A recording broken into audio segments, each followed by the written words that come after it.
दोस्तों, कहते हैं ना, जिसका समय खराब हो उसका साथ कभी मत छोड़ो और जिसकी नीयत खराब हो उसका साथ कभी मत दो। आज की कहानी एक ऐसे लड़के की है जिसकी उम्र 25 साल की थी।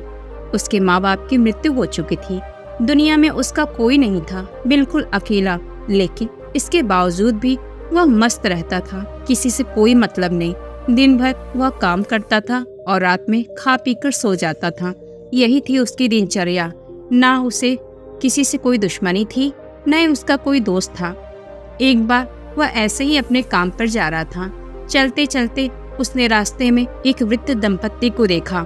बूढ़ा व्यक्ति अपनी पीठ पर 2 बड़े थैले लादे हुए जा रहा था और उस साथ में उसकी पत्नी अपनी पीठ पर एक बड़ा सा थैला लादे हुए थी।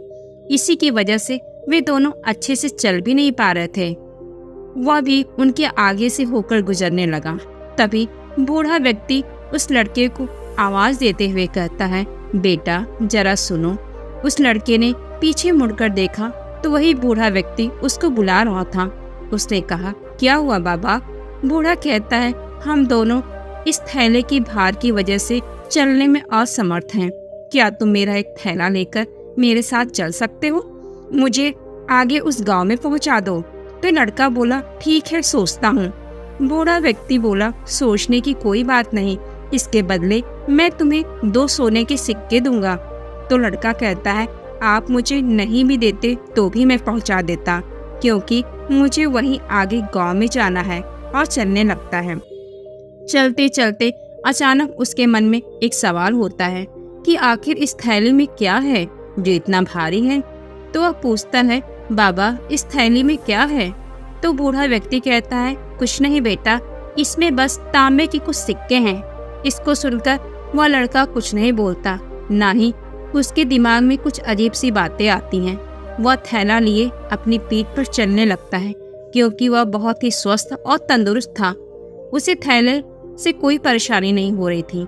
चलते चलते कुछ दूर जाने पर वो जो बूढ़ी औरत थी अचानक जमीन पर गिर पड़ी। वह पीछे मुड़कर देखता है तो बूढ़ा व्यक्ति उसे संभालने की कोशिश कर रहा था। तो लड़का कहता है, क्या हुआ बाबा? तो बूढ़ा कहता है, कुछ नहीं बेटा, यह थैला अपनी पीठ पर लाद कर चल रही थी, इसी वजह से वह गिर गई। बुढ़ापे में कहाँ इतनी जान रहती है कि कोई भी सामान लेकर हम चल पड़े। तब वो लड़का कहता है, तुम मुझे बताना चाहिए था बाबा। लाइए यह थैला मुझे दे दीजिए, मैं इसको भी लेकर चलूंगा, मुझे कोई दिक्कत नहीं होगी। वह बूढ़ा व्यक्ति खुश हो जाता है, कहता है, ठीक है बेटा, जैसी तुम्हारी मर्जी, लेकिन इसके बदले भी मैं तुम्हें 2 और सोने के सिक्के दूंगा। ऐसा कहकर वह अपनी पत्नी का हाथ पकड़ के आगे चलने लगता है। चलते चलते एक नदी आती है। रास्ते में उसके पहले ही वो लड़का पूछता है, बाबा पहले वाले झोले में तांबे का सिक्का था, तो इस झोले में क्या है जो इतना भारी है? तो वह बूढ़ा व्यक्ति कहता है, कुछ नहीं बेटा, इसमें बस थोड़े से चांदी के सिक्के हैं। अब लड़का इस बार सोचने पर मजबूर हो जाता है।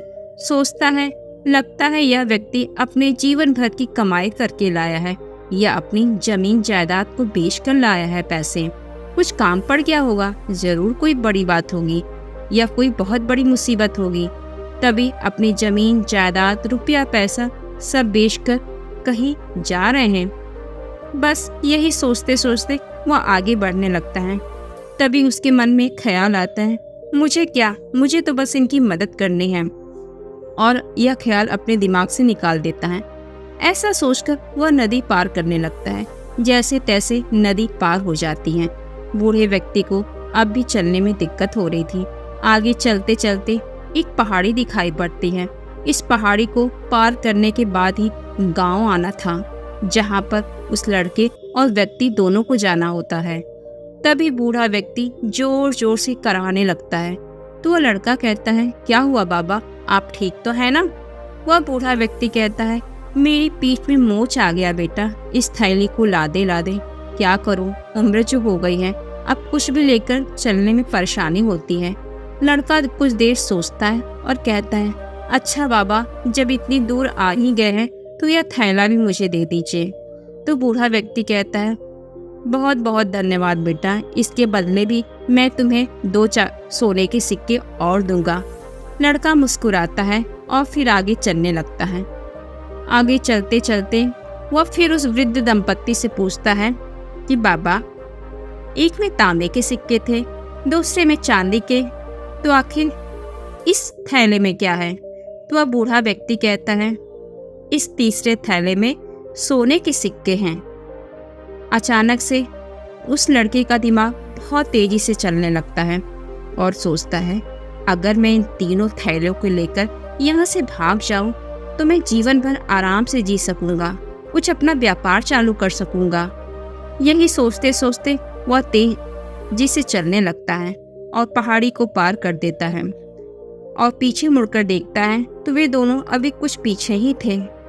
तो उसके दिमाग में एक ख्याल आता है, अगर मैं धीरे धीरे तेजी से अपने कदम बढ़ाने लगूं तो ये बूढ़ा मुझे नहीं पकड़ पाएगा। इसके पैरों में इतनी जान भी नहीं है कि ये मुझे दौड़कर पकड़ सके। ये ख्याल आते ही वह तेजी से वहां से चलने लगता है और धीरे धीरे देखते ही देखते वह बहुत दूर निकल जाता है। पीछे मुड़कर देखता है तो उसे कोई नहीं दिखाई देता। अपने घर पर आकर वह पहले थैले को खोलता है, लेकिन यह क्या, उसे देखकर तो उसका दिमाग चकरा जाता है। पहली थैली में जंग लगे हुए लोहे के सिक्के थे। सोचता है चलो दूसरा खोलता हूँ। दूसरे में भी वैसे ही लोहे की जंग लगे हुए सिक्के थे। उसे बहुत गुस्सा आता है। तीसरा झोला खोलता है तो उसमें भी लोहे के सिक्के थे जो जंग लगे हुए थे। अब उसका दिमाग काम करना बंद कर देता है। वह बहुत गुस्सा हो जाता है उस बूढ़े व्यक्ति पर। लेकिन अंत में एक कागज का टुकड़ा मिलता है। उसमें लिखा होता है कि मैं कोई असहाय व्यक्ति नहीं हूँ, मैं इस शहर का बहुत नामी गिनामी व्यापारी हूँ।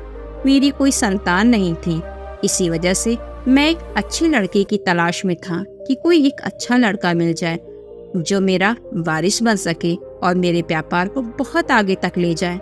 लेकिन हाँ, वह लड़का ईमानदार और सच्चा होना चाहिए ताकि मुझे व्यापार में कभी कोई घाटा ना मिले, ना ही कहीं से कोई शिकायत आए।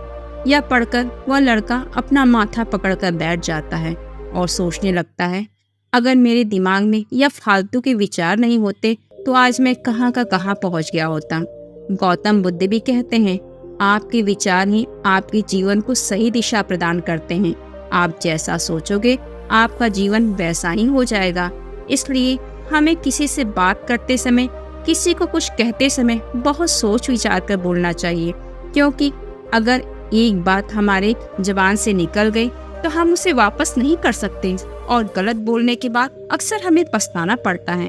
इसलिए दोस्तों, अगर हमें किसी से बात करनी है या किसी से कोई बात पूछनी है तो हमें अपने विचारों को बहुत नाप तोल कर बोलना चाहिए। सामने वाले को उस बात का बुरा न लगे, क्योंकि जो बात हमें बुरी लग सकती है वैसा ही अनुभव तो सामने वाले को भी हो सकता है। अपने विचारों को नियंत्रित करने के लिए हमें कभी भी बिना कुछ सोचे नहीं बोलना चाहिए और अपने मन में हमेशा यह दृढ़ संकल्प करना चाहिए कि हमें हमेशा अच्छी बातें ही बोलना चाहिए। दोस्तों, बुद्ध जी कहते हैं, हमारे अच्छे विचार और हमारी अच्छी सोच हमारे अच्छे जीवन की आधारशिला होती है। इसलिए इस आधार को हमें सही दिशा प्रदान करनी चाहिए और हमेशा सोच समझकर ही दूसरों से बातें करनी चाहिए, क्योंकि हम जैसा सोचेंगे हमारा जीवन वैसा ही होगा। नमो बुद्धाय।